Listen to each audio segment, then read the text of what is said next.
O Peregrino, capítulo 10. As aflições de Cristão no Vale da Sombra da Morte. Ora, ao final desse vale havia outro, chamado Vale da Sombra da Morte, e Cristão precisava atravessá-lo também, pois o caminho rumo à cidade celestial passava por ali. Tal vale é lugar bastante desolado, e o profeta Jeremias assim o descreve: um deserto, uma terra árida e cheia de covas, uma terra de seca e de trevas, terra pela qual ninguém, senão um cristão, passa, e onde ninguém vive. Ora, ali Cristão sofreu provação pior do que sua batalha contra Apolion, como o leitor verá na sequência. Vi então em meu sonho que, ao chegar à fronteira da sombra da morte, Cristão encontrou ali dois homens, filhos dos que deram o relato negativo da boa terra, apressando-se em voltar. Cristão falou com eles assim: aonde vão?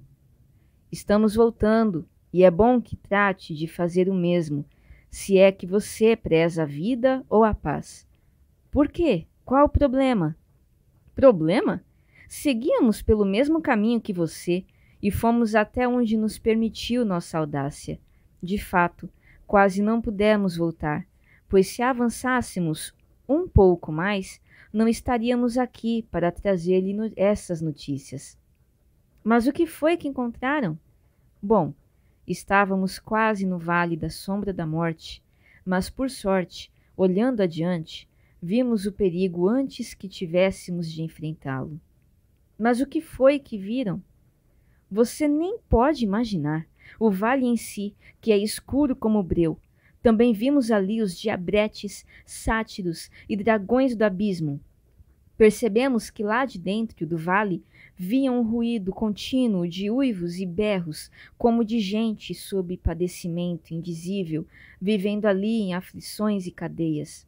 Acima do vale pairam as desanimadoras nuvens da confusão. A morte também abre as asas sobre ele. Em suma, em toda parte só há coisas apavorantes, reina o caos completo.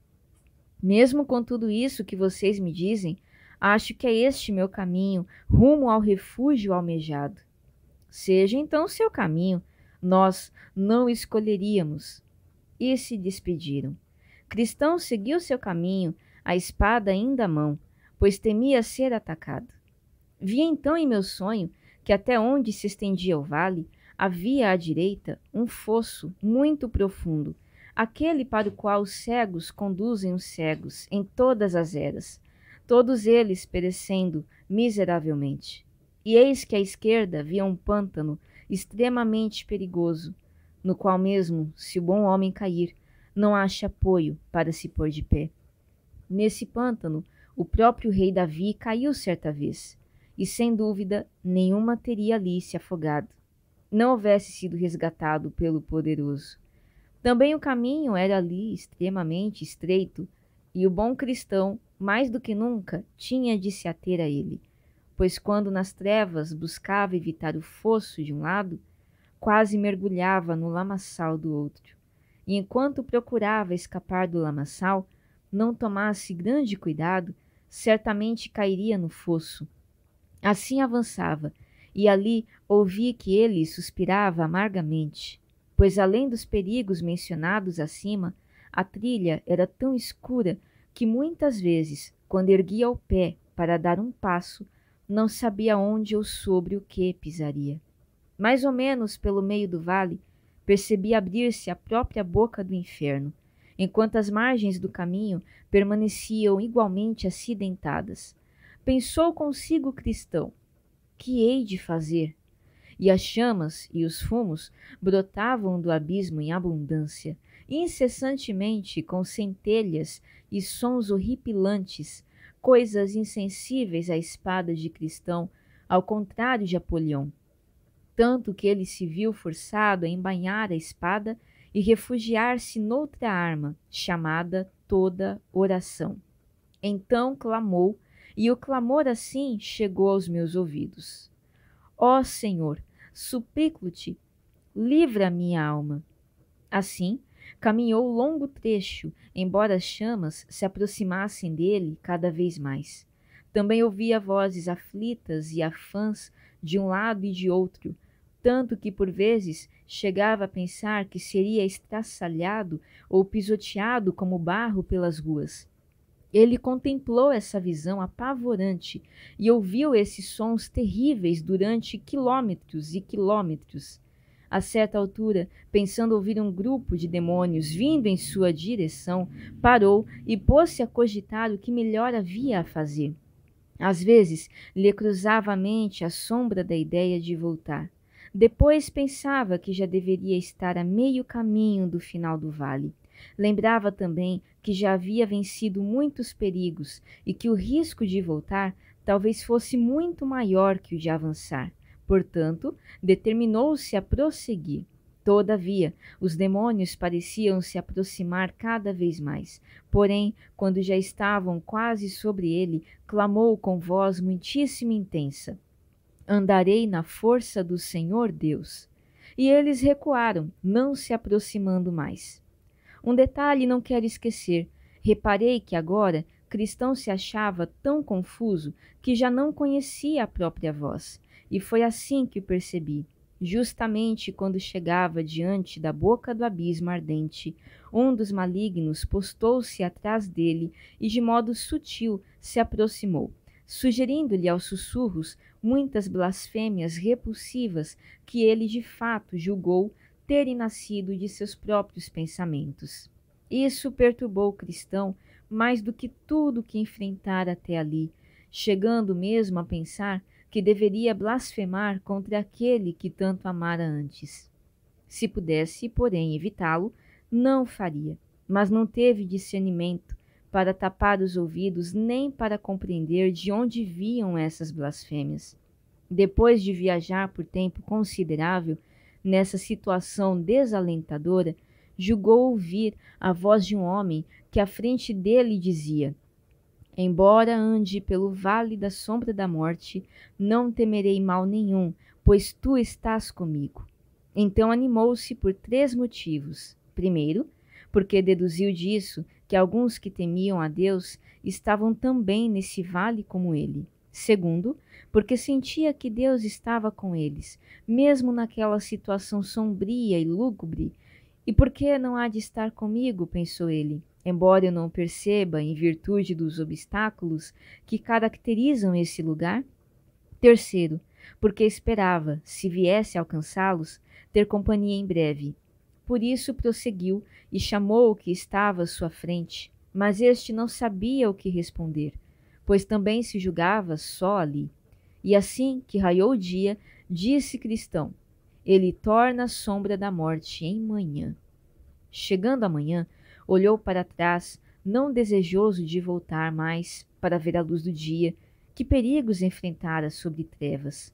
Então viu mais nitidamente o fosso de um lado e o lodaçal do outro. Também viu como era estreito o caminho que passava entre os dois. Viu os diabretes, sátiros e dragões do abismo, mas todos distantes, pois após o alvorecer eles não se aproximavam. No entanto, a ele se revelaram, segundo o que está escrito: revela coisas profundas das trevas e traz à luz densas sombras. Ora, Cristão ficou muito impressionado com o livramento de todos os perigos desse caminho solitário. Perigos esses que, embora antes temesse muito, agora via mais claramente, pois a luz do dia os tornava patentes. Por essa hora nascia o sol, e eis aí outra misericórdia para Cristão, pois o leitor deve notar que, embora a primeira parte do Vale da Sombra da Morte fosse perigosa, essa segunda parte, que ele tinha agora pela frente, era muito mais perigosa, se é que isso era ainda possível. Do lugar onde estava até o final do vale, o caminho era tão cheio de ciladas, armadilhas, laços e redes de um lado, e tão repleto de abismos, armadilhas, profundos buracos e íngremes desfiladeiros de outro, que estivesse agora escuro, tanto quanto durante a primeira parte do percurso, mesmo que ele tivesse 1000 almas, todas elas certamente pereceriam. Mas, como já disse, o sol acabava de nascer, e Cristão exclamou: Sua vela brilhou sobre minha cabeça, e com a sua luz eu ando em meio às trevas. Foi sob luz, portanto, que alcançou o final do vale. Agora eu via em meu sonho que no final do vale jaziam ossos, sangue, cinzas e corpos lacerados de homens, de peregrinos que por ali haviam passado anteriormente. Enquanto eu cogitava qual seria a razão disso, avistei pouco adiante de mim uma caverna, onde 2 gigantes, Papa e Pagão, habitaram outrora. Fora pelo poder e pela tirania deles que esses homens, cujos ossos, sangue e cinzas ali jaziam, acabaram cruelmente mortos. Por tal lugar, porém, Cristão passou sem muito risco, diante do que fiquei um tanto surpreso. No entanto, soube depois que Pagão estava morto, havia muito tempo, e quanto ao outro, embora ainda vivo, em virtude da idade avançada e também dos muitos combates acirrados que enfrentara, nos anos mais jovens, estava tão louco e tanto atacava o reumatismo que agora pouco mais fazia além de sentar à entrada da caverna, roendo as unhas e rindo maliciosamente dos peregrinos que passavam, pois não conseguia aproximar-se deles. Vi, portanto, que Cristão seguia seu caminho, embora ao ver o velho sentado à entrada da caverna não soubesse o que pensar, pois este mesmo, sem poder persegui-lo, falou: Não vão se emendar, não é? Enquanto mais de vocês não forem queimados vivos. Mas Cristão seguiu calado, ensaiou um semblante tranquilo e afastou-se dali, incólume. Depois salmodiou: Ó mundo de maravilhas, a vida conservei, em meio mesmo às angústias que aqui achei. Abençoada a mão que me salvou disso tudo. Trevas, demônios, inferno, pecado mais agudo, me envolveram, me cercaram de fato, enquanto nesse vale estive, chão ingrato. Laços, abismos e ciladas rondavam o caminho, para que eu, tolo inútil e avançando sozinho, fosse pego, enredado e lançado na escória. Mas hoje vivo, é a Jesus que devo toda a glória.